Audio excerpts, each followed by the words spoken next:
Wow. Okay, I'm gonna rewind and I'm gonna start over. I'm feeling goosebumps all over you guys, and I hope you guys can turn this up. Hello, everybody. Welcome back. Welcome to the Ultimate World Music Reaction Channel. It's your girl, Rosalie. We are all about real talk and real reactions here, reviewing music together from all around the world, all kinds of genres, diving into psychology, philosophy, and so much more. I'm really glad you're here. To those of you who have been here before, thanks for coming back. I hope you enjoy the community. Check out all the links below for ways to connect, join our community fan chat, and all kinds of different goodies. For those of you who are new, make sure to subscribe before we dive in. Make sure to subscribe, click the bell so you can be up to date on everything going on. I'm happy that you stopped by. So we're going to start with something from the beautiful Pakistan today. I'm so excited to finally be looking at another Coke Studio session today, season 7, Chaap Tilak. I don't know what it's about, what they're going to be saying, but I will do my best to put on subtitles and follow along, and we'll dive into the lyrics afterward. Today's shout out goes to Kurt. Thank you for your coffees and your requests and your patience as I'm getting through the list, and for suggesting this. I'm really, really excited. What we know about Coke Studio so far is it's these sessions with various different musicians and singers, these groups that come together making amazing songs, amazing songwriting skills, and they come together, excuse me, for the Coke Studios. I know that Nescafe Basement does it as well, and I believe it's also spreading more and more worldwide, but this is or was originating in Pakistan, and the things that I've been hearing, the music I've been experiencing has just been, I was jamming out at a coffee shop the other day, and a couple of gentlemen to my right who were talking, they were asking me what I was listening to. I was listening to Bolhu at the time, and then later on Aadat, and yeah, there's just so much joy all over me and inside of me when I experience these songs. So I'm excited to see what they do here. Chaap Tilak. I don't know what that means, so let's look it up. It's Urdu. What does that mean in Hindi, in the Urdu language? And somebody wrote that it means giving up yourself. Okay, I'm seeing a couple of different things here. I'm seeing that it's a reference from poetry. Amir Khusrau, in his poetry and his literal meaning, it has this idea of adornment. Hindu women adorn themselves with tilak, which is called tika or bindija in Urdu. Then I'm also seeing that someone said it's this idea of converting a non-Muslim to Islam. A Hindu has given up his identity as soon as he meets Allah. He gives up his attire and the vermilion from his forehead. But then I'm also seeing someone say, I'm amazed at how stupid these answers are. And then someone said, Chaap Tilak, if you're referring to the writings of Amir, mean it's a mark on older religions, a mark that Muslim men had on their forehead. It's this idea of bowing down to Allah in prayer. And it's a dark mark in the middle of the forehead. Tilak is the red mark that religious Hindus do on their forehead. So I'm not exactly sure. Let me know in the comments below. But I'm seeing this idea of that it comes from poetry. It comes perhaps referring to this idea of turning to Allah. They write this mark on the forehead. I'm not sure. But I do think, even if I'm looking at some of the translations here, there's this idea of devotion. Okay, let's not read into it too much. I want to see what this is about. So, Coke Studio Season 7, Chaap Tilak, Abida, Parveen, and Rahat, Fateh, Ali Khan. Here we go. 49 million views, you guys. So just for those of you who are new to this channel and don't know what we do, we explore music from all around the world. And as you can see, there are songs out there with millions and millions of views that many of us have never heard before because it's not necessarily mainstream, it's not on the radio, but nonetheless, just as beautiful, if not even more beautiful. So let's check it out. Here we go. I'm excited. Make sure to subscribe, guys. Subscribe. Let's make this channel grow.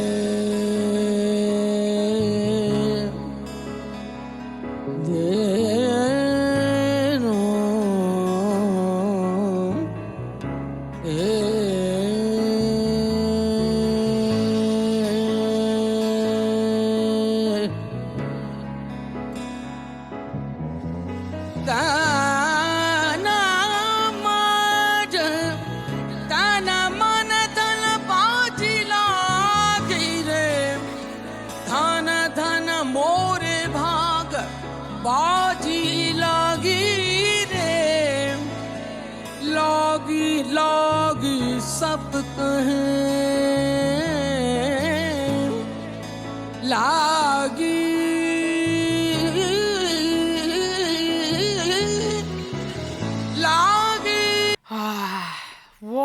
Okay, I'm gonna rewind and I'm gonna start over. I'm feeling goosebumps all over you guys, and I hope you guys can turn this up or embrace this maybe with some good headphones, or I hope the audio is good enough for you where you can really experience this. We'll talk about the lyrics after, so if you don't understand, I don't speak Urdu, but put on the subtitles now. And if you don't understand this language, and we've not talked yet about all the different things that are being sung here, I would encourage you to stay experience it. To me, this is already spiritual. This is almost like there's such a, and I'll go back and then we'll dive in, but there's such an element of reverence here, the way they're sitting on the floor. A level of simplicity here. There's no show, there's no sexualization, and there's something so beautiful. I watched a movie last night, and I won't go off on a tangent, but it was called, I believe, Synchronized or Synchronic. Yes, it was called Synchronic. And it's actually a pretty good movie, but without going into detail about what it is, the idea of time being such an illusion, present, past, and future. And it was just beautiful and powerful psychologically, philosophically, diving into a bit of that existential theory and life and death and such. And just seeing this beauty here, these beautiful human beings who are using their instruments, literally their instruments, their voice as an instrument. And there's this idea of reverence here right now that's giving me goosebumps, but that is so beautiful to me in a world where there's so much over-sexualization, and there's evil and there's wickedness, and evil is glorified, and what is confused is romanticized, and things are becoming much more murky and confused. There's something so beautiful about simplicity and about seeking something that is higher than us and outside of ourselves. So that's just my first impression. So again, I encourage you, if you don't understand what's happening here, just experience it. Just experience the music. Maybe close your eyes, take a deep breath. Let's just explore this together.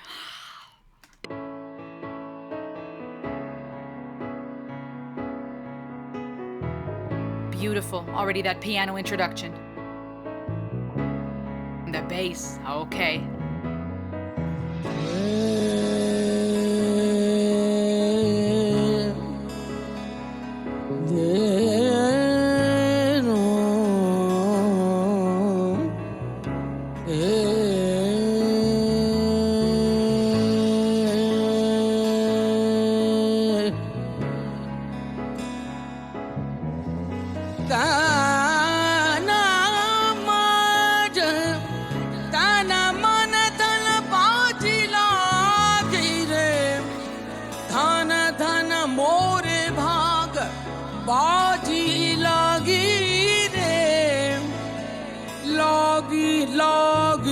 सब कहें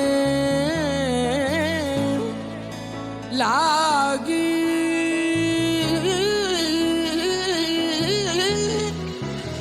लागी लागी लागी लागी सब कहें लागी लगी न अंग लागी तो जब जानिए जब रहे गुरु के संग मौला ओ जी मौला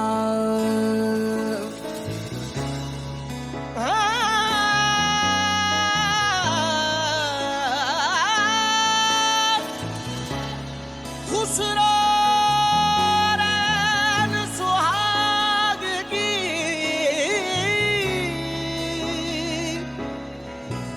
खुसरो रैन सुहाग की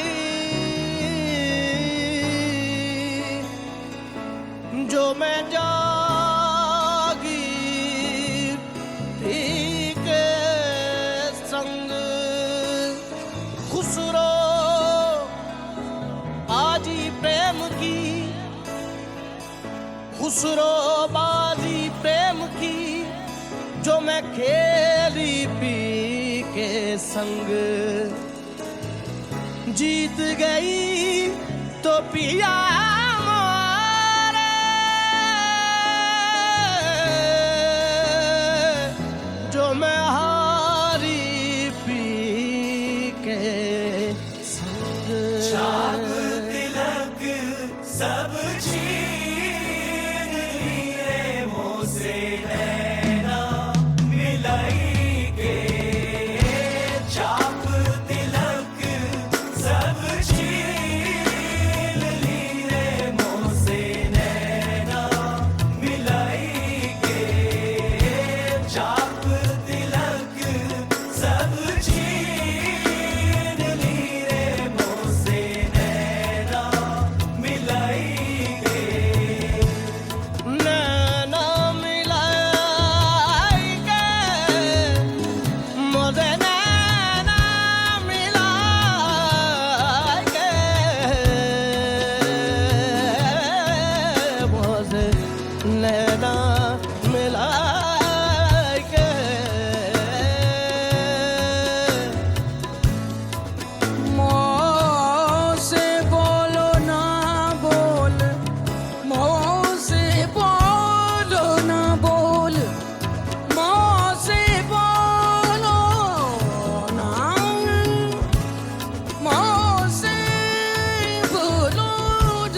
ni re re ga ga ma ma da da ni ni re re ga da sa ni re sa pa ga ma ga re sa re matwari kar re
Wow. Ha. All right. Wow. Wow. Okay, where do I begin? This was beautiful. Okay, so I love, and I've said this in some of the other Coke Studio or Nescafe Basement reactions, I love that there is a combination between the traditional tribal instruments and the modern. We saw the full drum kit, the piano introduction, beautiful way to start it. Different than some of the other tracks or songs and compositions I've seen, right? It's always different. It could be acoustic guitar that starts it straight into the tribal instruments, you know. And in some of the other videos, we talked more about those and the different instruments. There's a whole list of instruments that are from Pakistan or used commonly in Pakistani music that are either percussion instruments, wind instruments, stringed instruments. Here, I couldn't see, and maybe I was missing it, but I couldn't see different instruments in full. I feel like the biggest focus with the camera was the singers, the vocal performers, as well as the drums.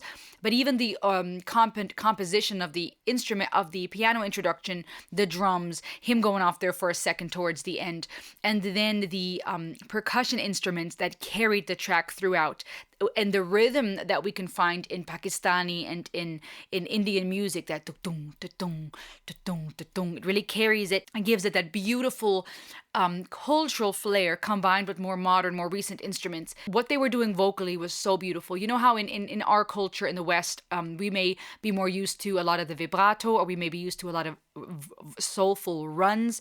In Hindi, there is a technique called ta'an, which occurs in those vocal performances of raga in Hindustani classical music, and it's this improvisation of very rapid melodic passages where they use vowels, often the long like I can't do it like they did, but as in the word far, ah. It brings in this element of improvisation, and it expands this weaving together of the different notes. In a fast tempo. So they're doing this in a very fast tempo, but they're weaving the notes together. And what they also do is they have this rapid dip in pitch where that's often called as a tan gesture, and it's contrasting to the vocal modulation that classical singers do with vibrato, right? Or with those runs where they transition between pitches through a run. Right? But here it's this rapid dip, which is also a type of vocal modulation between notes, jumping rapidly and transitioning between pitches and notes. And they're doing it so quickly and beautifully without missing a beat. And what's fascinating to me, and this is also something that's more common in Eastern culture, is some of the notes, some of these minor notes and some of the note compositions are very unique, right? Where in the West, and I'm going to keep it really basic, we might hear note compositions of la la la la la la la, right? And then in the Eastern culture, we often find these minor notes, or we find these shifts that are, right? Like this, it lingers in such a unique way, and it switches between very unique note arrangements and combinations. Raga is the melodic element. It's crafted by improvising on fixed patterns of ascension and descension. And then tala is that rhythmic structure on which that melody is laid. So you might have this cyclical beat, these transitions that range anywhere from simple to really intricate, which we could totally see here in their singing, going from the soft and gentle transition of various notes to really going back and forth at a very fast tempo, transitioning very quickly to hitting those high notes. What he was doing, what both of them were doing, her voice, it felt very soothing and full. She had a very rich, full tone, a subtle rasp to her, probably an alto if I heard correctly. What he was doing was profound because he was starting on those lower notes, but he was able to take it to some of those really high notes, possibly a tenor, I'm not sure, transitioning so flawlessly, starting with those minor notes, climbing the ladder perfectly, flawlessly ending with perfect pitch, it sounded to me, on the note that he was trying to reach. Just beautiful, profound, but the way that their voices complemented each other. And then the four gentlemen that almost initially almost felt like this backup vocals, but they were so much more. I felt like were singing that chorus over and over again. And just the combination of them together, all four of them, and then eventually all six of them coming together, brought in such a fullness that it was just so beautiful. The drums, the percussion instruments, really combining the modern with the cultural elements. And then the lyrics, that's what got me a lot. Just knowing that this was about devotion, just having a subtle, very simple idea of what this may be about. But it went so much deeper than that. The lyrics say, I've staked all I have, my wealth, my body, my very soul. A good fortune has showered its blessing on me. Everyone makes a play of devotion. Everyone makes a play of devotion, but true devotion is not achieved. You will know the true meaning of devotion when you devote yourself to your spiritual master. And then later it says, if I kept awake with my dear one, the game of love, if I play with my dear one, I will win. My sweetheart is mine. I'm sorry, if I win, my sweetheart is mine. If I lose, I'm still with my dear one.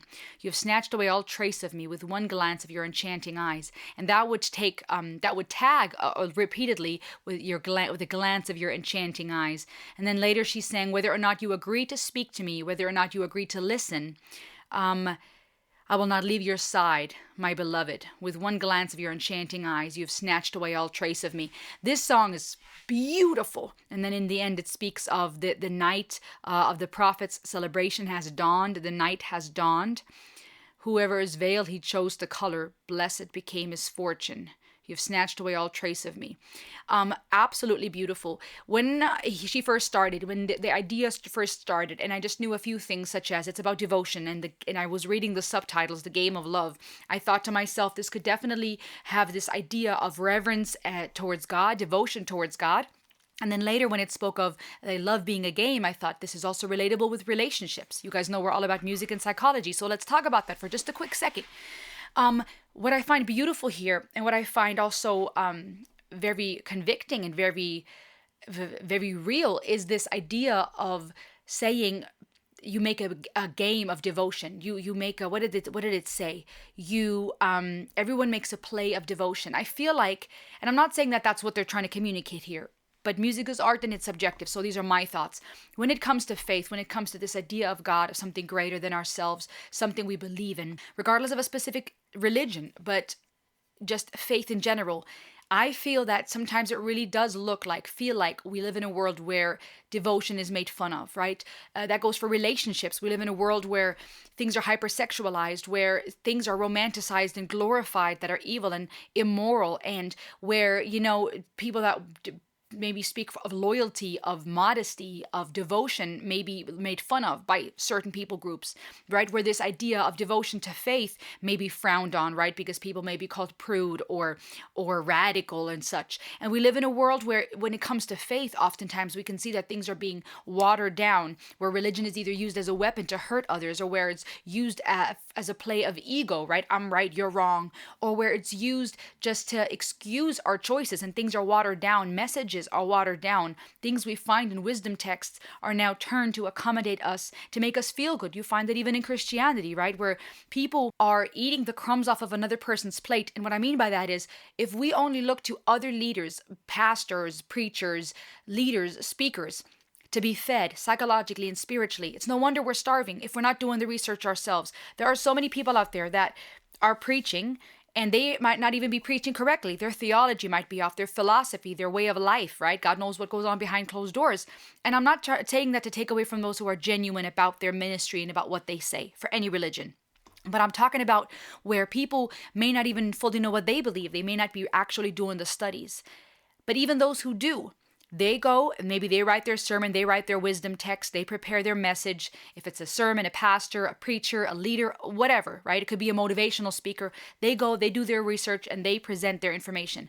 Many people just go to listen, and they want to be fed, and I guess feed off of the work that person did to study and to gain wisdom and to seek God. And if that's all we get fed, those crumbs and leftovers of their meal that they had spiritually and emotionally and psychologically, it's no wonder we're starving. We have to go do the research ourselves. We have to go study the scriptures. We have to research and devote ourselves. But a lot of times people just want to be fed. They want to go somewhere on a Sunday, a Saturday, want to go to a motivational speaker, right? I'm not just talking religion. I'm talking anyone who has a message. It could be a motivational speaker, 10 ways to improve your life, 5 ways to become rich, right? YouTube is a powerful, great tool where we can gain wisdom and knowledge, but it depends who we listen to. And it's at a fingertip now. We can just listen, be fed a little bit, and we get those crumbs off of the meal of the person and what they did and researched and learned. But what if they didn't really do research? What if they just wrote a sermon, wrote a motivational speech based off of things that they were told? So things are just getting watered down. The food is just getting, less and less nutritious, and now we get the crumbs. We have to do the feeding ourselves. We have to go study the Holy Scriptures, study the texts, study this content, so we can be eating steak ourselves and not just crumbs off of someone else's plate. And it's no wonder we're starving if that's how we live. If we just go to be fed somebody, give me a good sermon, make me feel good, give me a good motivational post, so I can feel a little bit better about myself for a few minutes, and then I go on. That's not true devotion, right? That's 2nd degree, 3rd, 4th degree devotion, where other people feed us and where we look to other people to inspire us. And so in this world where it does feel like devotion, modesty, things that are sacred are often being ridiculed, people make a play of it. Where is that real devotion, that real commitment? And then it says, you will know the true meaning of devotion when you devote yourself to your spiritual master. So this idea of devoting yourself, surrendering to someone, which to me goes with the part that sings about, I have all of me has been snatched away. You've snatched away all trace of me with one glance of your enchanting eyes. This idea of complete just surrender, where you lose yourself in something, you're so immersed in it. Now, that's one perspective. This idea of faith, devotion, even goes with what they sing in the end about that night of the blessed prophet. The prophet's celebration has dawned, and that whoever's veil he chooses to color, I guess you could say touch, blessed becomes his fortune. So almost this idea of, I devote myself, this sacred night is upon us, and if we get touched by this prophet, if we get touched by something sacred, we're blessed, right? We're fortunate. But I also see a relatability here to relationship when it speaks of the game of love. And that too is powerful, because it can be seen in duality. It can be seen in regards to human relationship and faith. The game of love, I will play with my dear one. If I win, my sweetheart is mine. If I lose, I'm still with my dear one. When it comes to love, and if you're completely devoted to someone, perhaps one could say sometimes it's a little bit like a game. You play with your dear one. You are in this game of love, and you try to win over this person that you love. And if you lose, you're still with them, maybe in heart, maybe in mind and spirit. That would be one question. When it comes to faith, same thing. When we have a devotion for God, something greater outside of ourselves, there, if we win, we're that thing that we try to obtain with faith is ours. And if we lose, well, in a way that would imply there is no losing, because I'm still with my dear one. Maybe this idea of being so surrounded by God that regardless if you win or lose, you've attained this love because it's all around us, because it's so all consuming, and devotion is so strong that now, everything of ourselves has been snatched away. The enchanting eyes, same thing here, could reflect on love, right? When you love someone so much and their eyes enchant you, or this idea of God and the love that is so strong that it's so enchanting. I feel like it's a beautiful way to sing of devotion and love in a very poetic and beautiful way, and in a way that can be applied spiritually, when it comes to faith, when it comes to love and relationship. But the way they were singing, oh my goodness, absolutely beautiful. It says here that the lyrical writers were Hazrat Amir Khusrau, and the artists singing it here were Abida Parveen and Rahat Fateh Ali Khan. This is absolutely beautiful. A beautiful message of devotion, and just actually powerful. What did you think? Let me know in the comments below, guys.